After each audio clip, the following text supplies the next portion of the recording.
sejan'olalovan tam'zany ny fangaro taony tsara ny ratsy ny mangidy ary kono mamy tao anatin'ny sarotro no nanivozako eritraina reo ady mafy nolalovana zay tsy maintsy nosetraina toreny tany miady reny ny fiainako hatrizay ny fandimby tao daolona ny mangity na ny namay kanefa tsy nakivy anay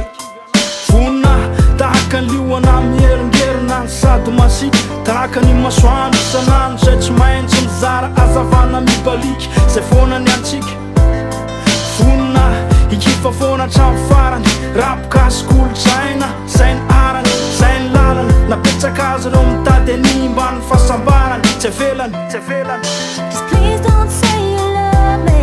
'cause I might not say it back. Doesn't mean my heart stops skipping when you look at me like that. There's no need to worry when you see just where we're at. Just please don't say you love me, 'cause I might not say it back.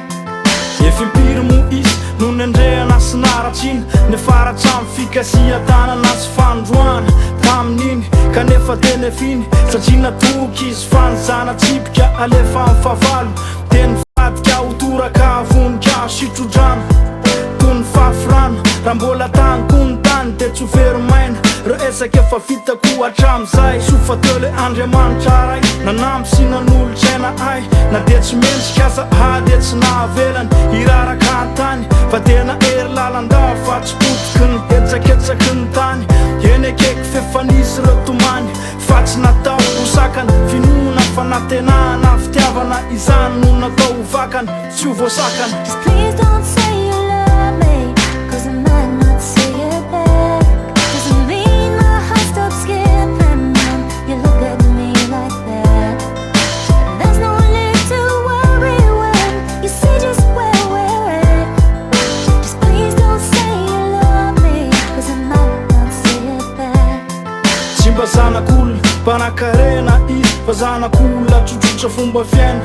lay mbola miady mafy mbola amin'ny fomaraina ary tsy mody raha tsy efa rivo na de fa mahadivy izy tsy mijanona satria mba te hovany ny any anaty vilany tsy misy hafatsy ravomanga sy ronangivy na de mangidy kanefa tsy nakivy satria ny taona manova zavatra ny andro mafoy atody masoandro miposaka ony tsy maintsy mody eny akeko fa lavany alina kanefa voafetra ho efatra am'roapolo ora ny adiny sarotra aza tantiny mafy aza efa tantiny